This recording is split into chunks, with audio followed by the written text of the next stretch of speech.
বৌমা, হ্যাঁ মা। শিগগিরই এসো। শোনো, দুপুরে কি রান্না করবে ঠিক করলে? তো একটু এই বেগুন, পালং শাক, কুমড়ো দিয়ে একটু ঘ্যাঁট করে দাও তো। আর হচ্ছে মাংস করে দাও, কষা কষা মাংস, সঙ্গে ভাত হলেই হয়ে যাবে। আর তেল মশলা দিয়ে বেশি কিছু করো না, আমাকে অসুস্থ করবার জন্য তো তুমি রয়েছই। যাও যাও, করবে যাও। আমার তো মাছ তো মাখা হয়ে গেছে। মাছে মশলা মাখা হয়ে গেছে, তবু আমি যেটা বলছি এখানে সেটাই হবে। মাংস খেতে ইচ্ছে করছে, আমি মাংসই খাবো, মাছ আমি খাবো না। যাও তুমি এখান থেকে।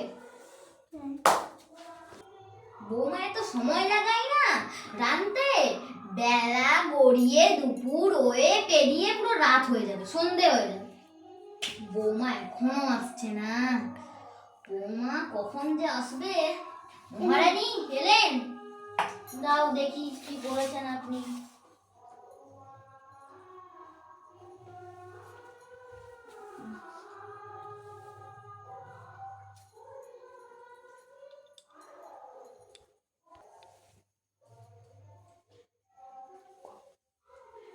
এত ঝাল দিয়েছে বৌমা।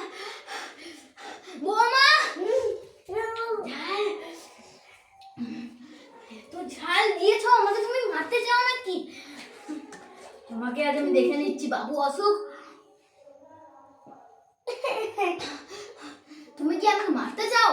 আর বাবু আসুক, তোমাকে আমি ঘর থেকে না বের করেছি, তাহলে তুমি আমাকে বলবে, তোমাকে আজ আমি ঘর থেকে পুরো বার করে দেবো।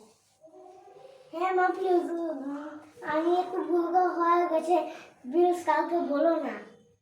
না না, আমি তোমাকে ছেড়ে কথা বলবো না। তোমাকে আমি ছেড়ে দেবো ভাবছো? না, তোমাকে আমি ছাড়বো না। বাবু আসুক, বাবুকে বলবো, সব বলবো। তারপর তোমাকে যদি আমি এই বাড়ি থেকে বার করে না দিচ্ছি, তাহলে তুমি আমাকে বলো, তোমায় আজ আমি বার করেই ছাড়বো। একদিন তোমার, একদিন আমার একদিন, হয় তুমি বেরাবে, নয়তো আমি বেরাবো ঘর থেকে, দেখে নেবে তুমি।